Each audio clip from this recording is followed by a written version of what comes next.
All right, so just so you know that we take your comments seriously, 2 years ago when we did this, one of the most popular sessions was when we had sort of a panel that included some patient perspective, and then there were comments that said, well, we'd like to hear more about the patient-physician relationship.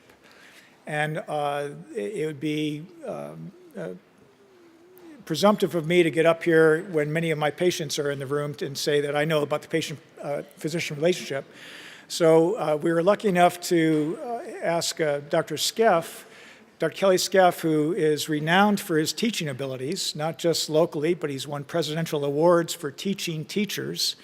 And he teaches professors of medicine around the country how to teach medicine to medical students and residents and interns. And so he's really sort of a master educator, and I don't want to make him blush, but we're all very proud at Stanford that we have Kelley here to guide us through really innovative approaches to education.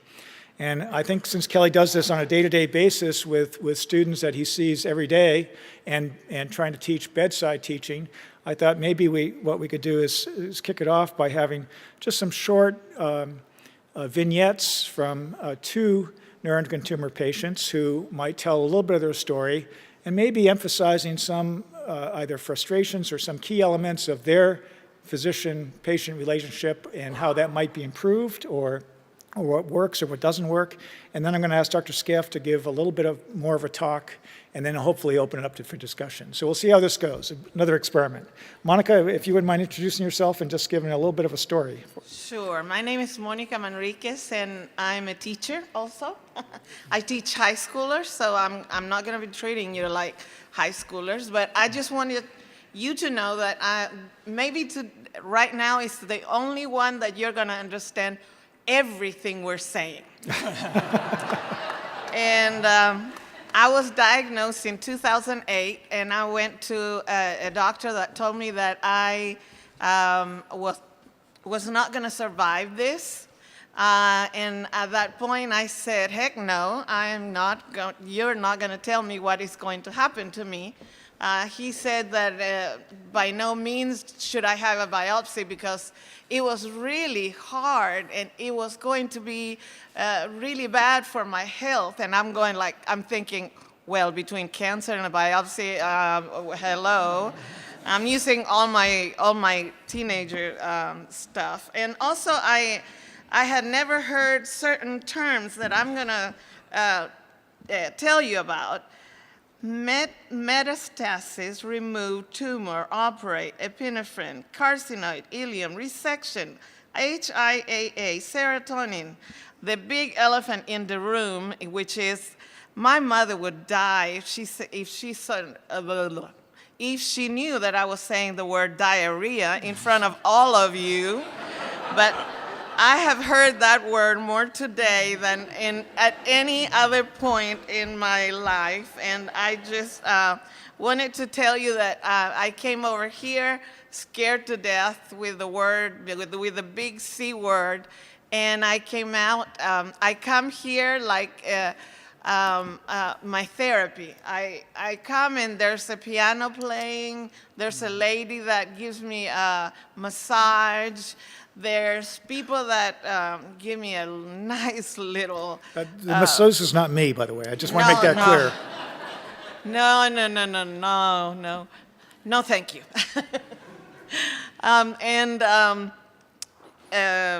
It's been heaven sent for me to be able to come over here. I have no money. I'm a teacher. My husband is a pastor. We live month to month, and I have gotten the best care that I could ever have.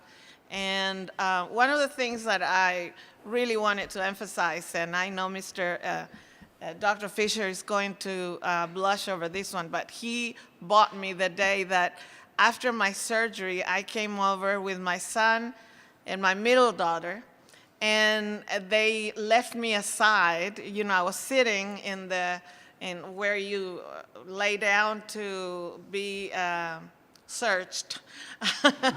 And they left me all alone in there, and Dr. Fisher started talking to my son about football. And, you know, that was the best thing for my family to be able to do, because one day I had to go home and tell them I have cancer.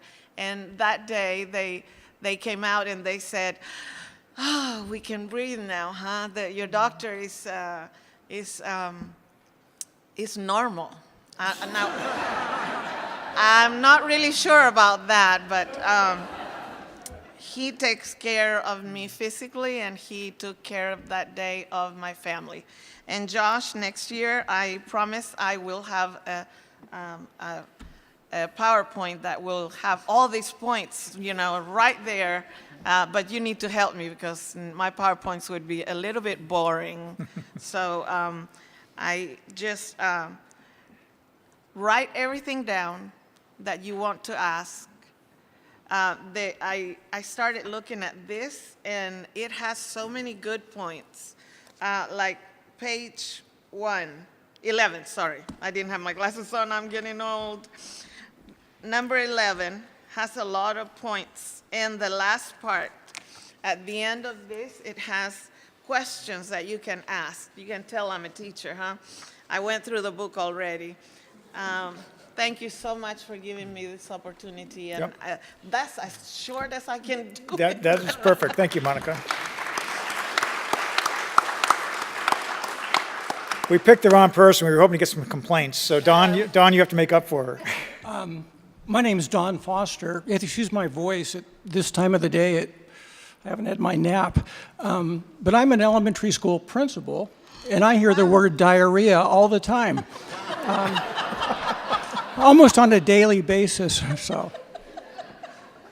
But you know, one of the not a problem with having pancreatic neuroendocrine tumor is nobody knows about it or nobody's heard about it. And I remember Karen and I, my wife, we were sitting after the tumor board, and Dr. Fisher walks in and tries to, you know, I have pancreatic cancer, and I'm thinking I've got, 6 months to live. And he's explaining to me what a neuroendocrine tumor is, and I'm like, I mean, he did a fantastic job, but we're driving home on the 101, and I'm look at Karen, I go, I guess I have the good kind of cancer, but at a place like Stanford, the communication is not a problem. I email Dr. Coons on a Friday because I see her in clinics on Fridays, and at 11 o'clock at night, she emails me back. You know, it's just fantastic. The problem is when you're outside of UCSF or Stanford, a couple times I've been driven to an emergency room at say a small community hospital, and you walk in and you see a hospitalist as the attending physician, and the hospitalist looks at you and says, what's your diagnosis? And I said, I have, pancreatic neuroendocrine tumor with metastases to the liver, and you can see their eyes kind of rolling. And then I say, it's a Saturday night at 11 o'clock, and I say, well, Stanford does have an on-call oncologist right now. And they go, oh, I'll have to contact them. So then I say 650-498-6000. They go, thank you. And then, or they're on the phone right away with Dr. Coons or somebody, And so I think the hard part is sometimes not communicating here at Stanford or other large teaching institutions, but it's when you run into other people or other physicians or the medical world outside of here, it can be very difficult at times for them to try to figure out, what do I do with this person? But I'd also like to say, sometimes I assume, or most of us have caregivers. Well, make sure your caregiver has a voice with your physician, because I think caregivers sometimes are even stronger advocates for our health than we are ourselves. So I think that's an important issue, and I think that's all I have to say. Thank you, Don. I have 2 things. Okay. I've never gotten an email at 11 o'clock. Sorry. Yeah. Yeah, thanks. Thanks, Pam. You raised the bar for me. It's no wonder people reject me and go to her. You passed me off to her. Yes, I did. So there was a reason for that, Don. Kelley, would you mind coming up and making a few comments, and then we'll sort of open it up for I'm discussion? going to suggest, because if you already have one problem, having cervical dislocation is not the next one you want to add. So rather than you two trying to look up here like this, I'm going to suggest you go where I can call on you, but you won't have to be up here trying to look at the slides. So, yeah, thanks. Sure. Let me come back up. Then you, Monica, can you? Oh, yeah, either way, wherever. Oh, that's correct. You can, oh, that's correct. It's right over there. See, I forgot that. I'm so used to looking up to see where I am, et cetera. Well, I can't tell you what an honor it is to be with you all today. I'm very serious about that. I do have the opportunity because I found out in 1975 that I didn't know how to teach. Although I thought I did. I thought that I had already finished a residency and I was a hotshot young physician and therefore I knew how to talk to people, and you know that that's data that is being replicated, that if you ask people whether or not they're good at communication, they'll say, yes, I'm very good at that. It's the other stuff I need. And yet we know that, in fact, for so many of us, our abilities to teach and communicate and work with each other may be the linchpin that either enables or prevents us from going further. So in 1975, I had a bunch of mentors who were very wonderful, who watched and realized that I loved teaching. I loved the process. I loved what it meant. But they were very wise, and they said, but you don't really know what you're talking about. Which is, well, I went home to my wife, and I said, I think I don't really know that they've recognized me. Well, what is it? It was happened that I found out that this whole area of education turned out to have people studying it, and people who were facing it every day in the high schools and facing it every day in the elementary schools. And we as physicians were, like many of the other people in higher education, believed that, and all of you who've been to college, et cetera, might not be surprised, but those who taught you in college did not get any training in teaching as in anywhere near the same as people in elementary and high school. But there's some belief that as you mastered a topic, you have become automatically a major, wonderful communicator. Now, some of you may have exited a physician's office and wondered what about happened in there. I'm driving down 101 and I'm saying, did I have a good cancer? I walk into the room and I walk out and I say, thank God he talked about football. Why? Because there was another human being in the room. And it's that issue that I want to talk about with us today, is that you've spent time today hearing about how doctors think about diseases. But it's very hard. It's very important to know how we think about diseases and how we look at them, et cetera. But sometimes our understanding of them may or may not look like it understands the humanity of the person who has the disease. And therein lies what we have to get better at. That as we think about the disease, and as we collaborate on working on the disease, is how do we bring the best of both sides together? How do we bring the best of the medical care system and the best of the patients together in a manner that would enable us to approach diseases in a way better than we ever have in the past? So I've entitled this here, From Communication to Partnership to Collaboration. I believe, in fact, at every stage of that, we have work to do. We may not know as well as we ought to how to communicate, how to get things across. Monica just pointed out that she left her first visit with only 10 words that she didn't understand. I'll bet there are more than 10.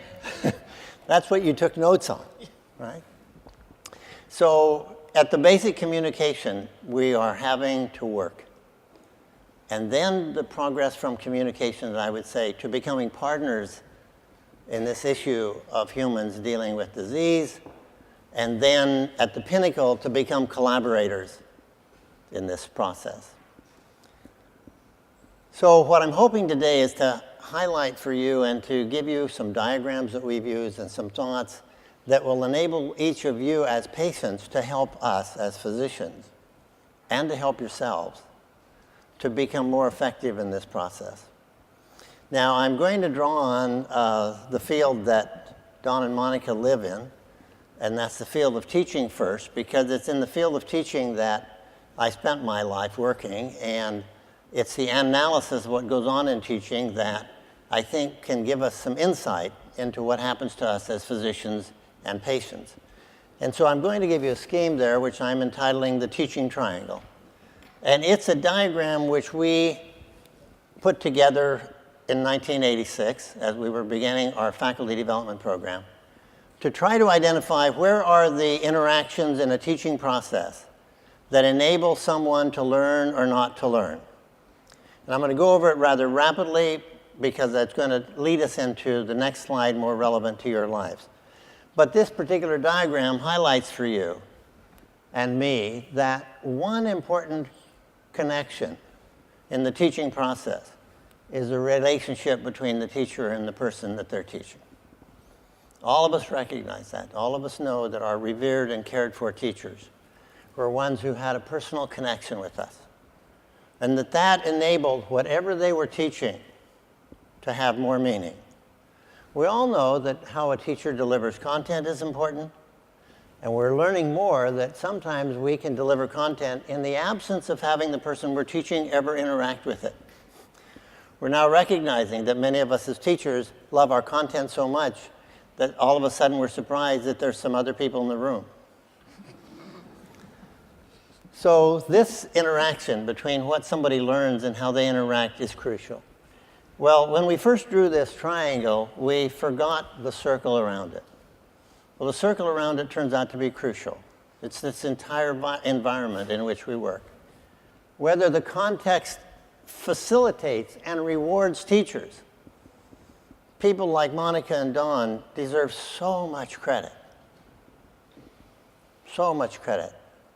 Because in fact, we don't have a society necessarily that says those people there are doing something so crucial to our lives that we should reward and revere them. And what does the outside environment do to our learners? And what does the outside environment do to our content? Now, I'm going to move rapidly from that to a similar triangle that a faculty member who came into our program from Johns Hopkins said, well, that triangle is the same triangle that we have in the patient-physician interaction.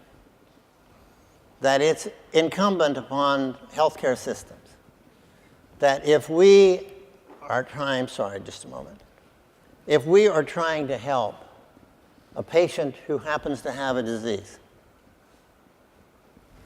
our relationship with that patient is crucial.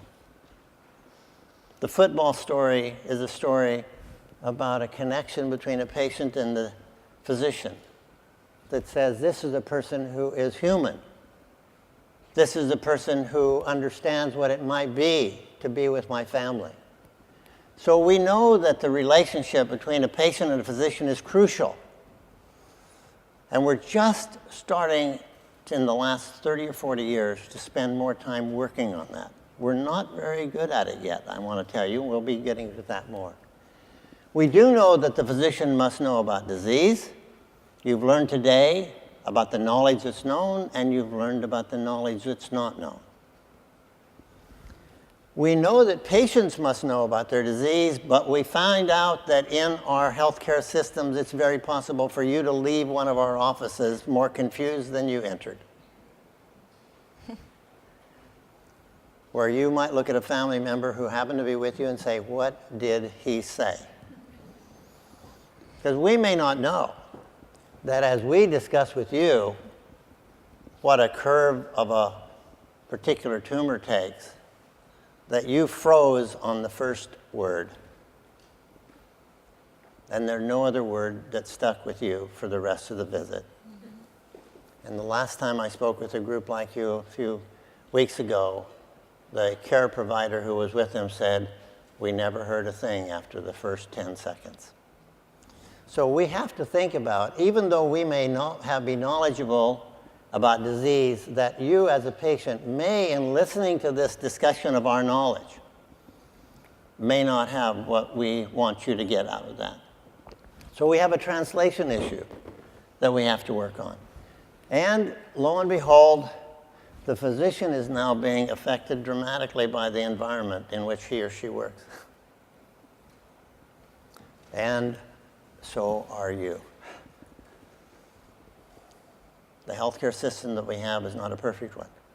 The situation we face is not a perfect one.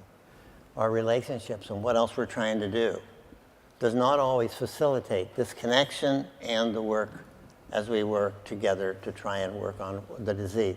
And we're only learning. Medical education has spent most of its work trying to help us learn what physicians must know about disease and very little about the rest. Okay, we're trying to get better, but we realize we need to. Well, what do we hope happens? We hope that that top of the triangle collapses and that the physician and the patient become one as members of a team that then work together to focus on the disease that the patient may well have, okay? And that's our hope. Now, I'm going to go over two different ways to think about that hope, and my goal is that in that there may be some insight that you may get about your relationship with your physicians that you might be able to help us do a better job for you. I'm going to borrow from some work by two writers, Stephen Cohen Cole and Julian Bird, to start first by talking about the fact of emotions. That you and I, we as physicians, you as patients, know how important emotions are. When I was in clinic last week and I walked in to see a patient after the resident had seen the patient, and I said, how are you? And he said, I'm so much better now. I said, that's wonderful. Why? And he said, because I've seen her. So there was something magical, something important that happened when the physician saw the patient and recognized that the patient really was high on the important list for that physician. And what did that patient feel? The patient felt empathy. The patient felt that this physician knew how he or she felt. And the patient felt understanding, that a physician actually understood what it kind of felt like to be a patient. Now, we're able to express empathy for those of you as patients, and we're able to express understanding, but we can't be truly empathic because many of us have not lived what you're living. But we should be truly sensitive to the feelings that you're having. So we're trying to get better at it. I was just at a talk at Stanford 2 days ago where an oncologist from Washington gave a talk, and what did he point out? That seldom do physicians, oncologists, and others state any statements that show empathy about the patient's feelings. Well, it's kind of sad because we may be so busy on the side of the triangle of the disease that you may say to us, I'm really scared, and we'll say, you want to know the data? It's not the right question. We may have to talk about what it means to be really scared and the understandability about really being scared, and then how we'll work together knowing that that's as much of the process of you living with the disease as it is about conquering the disease. Besides the feelings, I want to walk with what Stephen Cohen Cole points out that help with the collaborative process. Respect. What we've recognized is that physicians get trained to believe incorrectly that they're the major player in the healing process. They are a player in the healing process, but they may not be the major player in the healing process. We have to add what physicians in medicine knows to the patient's capability, your capabilities, if we're not tapping into those. And what Stephen Cohen Cole pointed out, that if we don't have respect for the power of both parties, We need to have you know what we know and what we can do and what our weaknesses and strengths are, and vice versa. We have got to know what your strengths are. And we want you to be thinking about what your strengths are. Because many of you have conquered so many things and done so many things prior to the diagnosis of your disease. And it's those abilities that have to be grasped again to go forward. How do we go forward? Well, we have to separate what is it that I as a physician can do. But the second question, which is not always asked in medical care systems, what is it that you can do? What else can you as a patient do? Is it true that mindfulness and meditation might be useful to you? We need to think about that. The Integrative Medicine Clinic at Stanford is now beginning to work on what other things can the patient do to help themselves heal while we're doing what we know in the field of medicine. And as you go away, it may be that we need to collaborate more on what else you can do.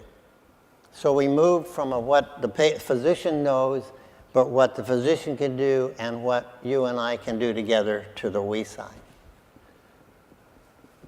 So what I hope is that you might ask yourself, where did those communication patterns work for you in your interaction with us? And where didn't they? And where might you help us get better? And where might you get better and we get better?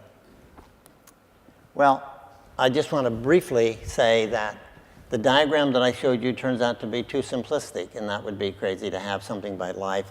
I mean, it would have been wrong if that was so simplistic, but I want to let you see that others have looked at that diagram to say, you know, it isn't just the physician, it's that whole team of people at the Cancer Center. It's not just the physician. It's how do we work with that team? And today you're hearing it isn't just me as a patient, that the doctors are now recognizing that we've been taught to take care of patients individually. That's been the way that medicine has been practiced for the last hundreds of years. And now what we're realizing is that we need to take care of populations of patients, and that's what's in this room today.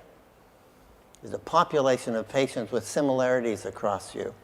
And that now we have to say, how can we capitalize on what we have as populations of patients and make sure that we're delivering excellent care across that population, not just with each individual patient. And the geriatricians are teaching us that maybe in addition to the emphasis on disease, we should have an emphasis on wellness. Because there are things that happen to us as we grow older that won't go away. How do we function with what we have? That's the mantra of the geriatrician. How do we help us as we grow older function with whatever we have in the best way we possibly can, so that we need to and we can focus on wellness? So again, what I hope is that we will bring this all together. Because the patient, you all are members of the team. So that we embrace you and you embrace us. To become members of the team to begin to work harder on how to deal with these diseases.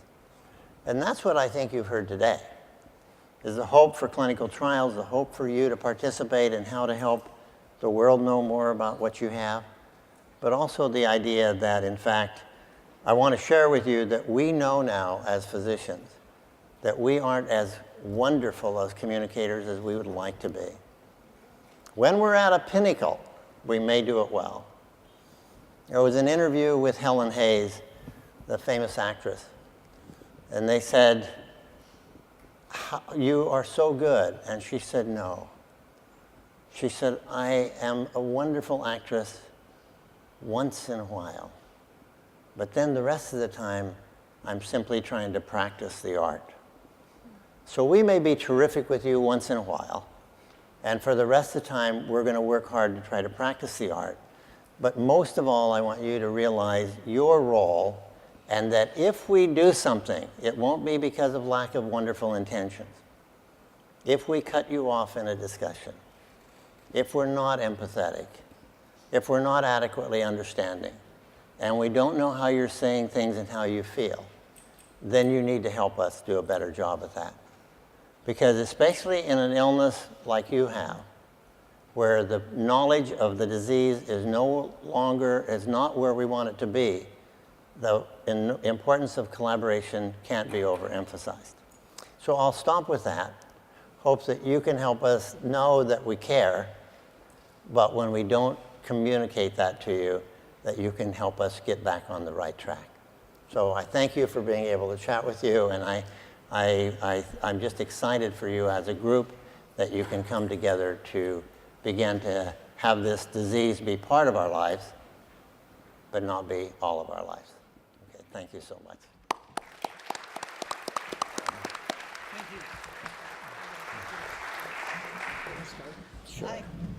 I had 2 requests from Stanford. I didn't come here just to do this. I have 2 requests. Okay? The first one, you give great juice, but we need to have the chaplains come around, and just some of us sometimes are here and we need to talk to somebody. When we are in the waiting room, when we are so overwhelmed by life, and how do you live life? I had heard of people living with, no, I hadn't heard people living with cancer. I heard of people that got better or that died, but I never heard of people living with cancer. And the second one is we need a support group here. There's support group for breast cancer, there's support group for other things, but we don't have a support group here. I've been to the one in Walnut Creek. It's wonderful, but it's so far away. I'm sorry. Thank you. Thank you. And I'll work on that thing.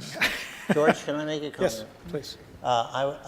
My comment is that what Monica just did is exactly what we need, is a recognition of what you as a patient see, where the pieces of the system that aren't there, that could be there to help you, because we may not see them, and you will. So that's wonderful. Thank you. So I try to teach our fellows and our residents to ask some open-ended questions like that. And one question that I urge them to ask is, are you afraid? But they damn well better ask that question when they have time for the answer. Right? So that's not a question you ask and then the person starts talking, you say, well, I got to go to the next patient, right? So you have to have the time to sit down, and so if you get that visit when you know you have time before you have to see the next patient, that sometimes brings up the need for chaplains, the need for social support that we are not providing in our 10, 15, 20-minute visit, where we're focusing on the numbers and the symptoms and the scans, and what you need is something far beyond that. And so we need to count on you to let us know when that happens. Actually, I have a nurse practitioner who kicks me when I don't get that, and that usually gets my attention. But sometimes the patients have to kick us. And so feel empowered. Feel empowered. We want you to be empowered. One question, please, and then we have to move on to the next session. Okay, about communication, what would you suggest when you feel as though your healthcare practitioner does not believe you when you're reporting symptoms or something? So the question is, what do you do whenever you think that your practitioner doesn't believe you or didn't hear you or whatever? And I think it's an easy thing to say, to simply openly say that. But sometimes there's a power position that makes it hard to say that. And my sense is that you may have to introduce to the physician in the same manner as we do to others, to say, I really feel like I want to do something that makes you comfortable. I can acknowledge that you don't really want to deal with this because you have the following things on your mind. But having said that I understand your position, I need to reiterate what I've just said. Because many patients feel that they may be saying things that would be clues to us that we would miss. So, like so many human beings, receptivity is not a natural occurrence. My wife keeps reminding me about this, by the way. So, but willingness to hear, willingness to listen first, and then ability to hear is not so easy. So sometimes you have to sensitize us and set us up for hearing in the same way we might do for you, to say, I understand where you're coming from, and here's where it is. Having said that you're afraid, let me tell you what the data are that we're going to deal with. So I would just say that reflection in the same way to us about the feelings you think we have may be just as effective as when we do it for you. That's a suggestion, but it's not a guarantee. Okay. I want to thank the panel for a great last session. Thank you.